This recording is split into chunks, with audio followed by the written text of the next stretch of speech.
Hello বন্ধুরা, শুভ সকাল। চলে এলাম রান্নাঘরে। তো আমি আজকে পুরো সকাল পর্যন্ত কি কাজ করেছি রান্নাঘরে এটা দেখাচ্ছি। হ্যাঁ, সকালে আমার আজকে শুধু ভাত হয়েছে আর একটা সবজি বানাবো, সেটা হচ্ছে কাটা মুড়ো আলু দিয়ে বড়ি দিয়ে তরকারি যেটা হয় সেটা বানাবো। তো আপনাদের দেখাই। তো আমার ভাতটা হয়ে গেছে, এই দেখুন। এই যে আমার ভাত হয়ে গেছে। এবার ফ্যানটা গালবো। ফ্যানটা গাললে আমার ভাতটা হয়ে যাবে। আর এদিকে আমি কাটা মুড়ো করবো। এই যে মুড়ো আমার ভাজা হয়ে গেছে, মুড়ো আর মুড়োর কানা। এই যে আমার এগুলো ভাজা হয়ে গেছে আজকে কাটা মুড়োর জন্য।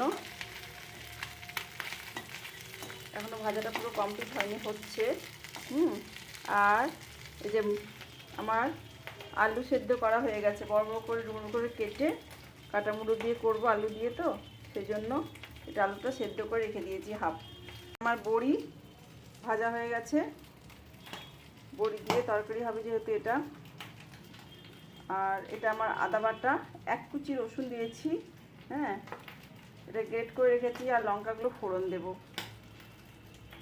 তো এই দিয়ে আমার আজকে কাটা মুড়ো আলুর তরকারি হবে, যেটাকে কাটা মুড়ো আলুর ঘন্ট বলে, আর আমাদের আবার কাটা মুড়োরও শুধু বলে সবজি।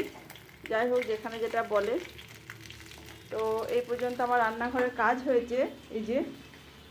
তো পরে আবার রান্নাটা শেষ হলে আপনাদের দেখাবো।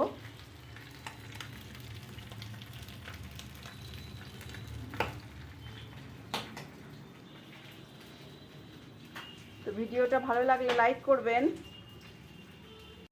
এই যে আমার মুড়ি ঘন্ট করার জন্য সব রেডি করে রেখে নিয়েছি। তারপরে পুজো যখন এটা পুরো কমপ্লিট হয়ে যাবে করা, আপনাদের দেখাবো।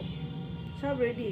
মুড়ো ভাজা হয়ে গেছে, বড়ি ভাজা হয়ে গেছে, আদা রসুন, একটুখানি রসুন দিয়েছি সামান্য, গ্রেট করে রেখেছি, লঙ্কা ফোড়ন দেব।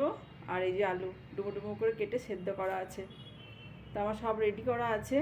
তো আমি বসাবো আর হয়ে যাবে আমার রান্না। এটা সঙ্গে সঙ্গে রান্না হয়ে যাবে। তো রান্নাটা হলে আপনাদের দেখাবো। ঠিক আছে বন্ধুরা, ভিডিওটা দেখবেন, ভালো লাগলে লাইক করবেন। Thank you, by.